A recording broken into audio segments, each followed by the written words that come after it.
جنت میں مردوں کو تو حوریں ملیں گی، لیکن عورتوں کو کیا ملے گا؟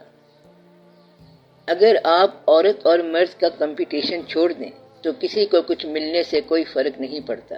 یہ تو کہیں نہیں لکھا ہوا کہ وہ شادیاں کریں گے، وہ تو ان کی کمپینین بھی ہو سکتی ہیں، ساتھی ہو سکتی ہیں۔ وہاں سیکس ہے نہیں، کیونکہ وہ جنت جو ہے، حور مقصورات فی الخیام، وہ حوریں بڑی خوبصورت ہوں گی، اور پتہ نہیں ان مردوں کی شکل کیا ہوگی۔ جنت میں جانے والے کون لوگ ہوتے ہیں؟ اللہ چاہے تو کسی کو بھی حور بنا دے اور کوئی اس کا چاہنے والا بنا دے۔ کیا وہاں سب کی عمریں ایک جتنی ہو جائیں گی؟ اصل میں سب کی عمریں ہیں ہی ایک جیسی۔ سب روحوں کو اللہ تعالیٰ نے ایک دن میں پیدا کیا ہے، اس لیے سب کی عمر برابر ہے، آج بھی برابر ہے۔ چھوٹے بڑے کی عمر برابر ہے، تو عمر روح کا نام ہے، اور سب روحوں کی عمر برابر ہے۔ اب اگر وہاں سب شکلیں برابر ہو جائیں گی یا سب پہ جوانی آ جائے گی تو آپ آنے دو۔ آپ نے فرمایا ہے کہ جس حالت میں کسی کی موت ہوگی وہ اس حالت میں اٹھایا جائے گا۔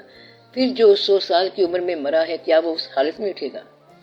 یہاں حالت سے مراد خیال ہے، یعنی وہ جس خیال میں سوئے گا یا مرے گا اس میں اٹھے گا، اس خیال میں برآمد ہوگا۔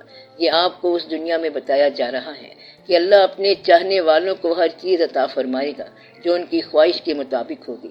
مدعا یہ ہے کہ آپ جب اللہ کے لیے کام کر رہے ہیں تو اللہ آپ کو ان ریوارڈڈ نہیں چھوڑے گا۔ اللہ کے پاس کمپنسیٹ کرنے کے لیے، جزا کے لیے بڑی چیزیں ہیں۔ اس نے جو باتیں چیزیں بیان کی ہیں وہ بھی ہیں، اور جو بیان نہیں کی وہ بھی ہیں۔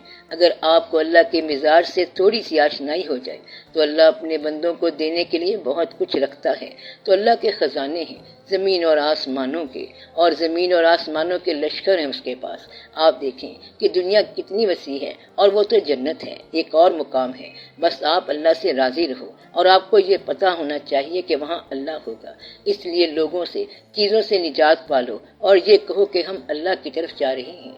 اللہ جانے اور اللہ کے کام جانے، آپ کوئی پروگرام بنا کے نہ جائیں، بلکہ پروگرام ترک کر کے جائیں۔ اللہ تعالیٰ سب کو اپنا طالب بنائے، سب پر مہربانی فرمائے، کرم فرمائے، آمین یا رب العالمین۔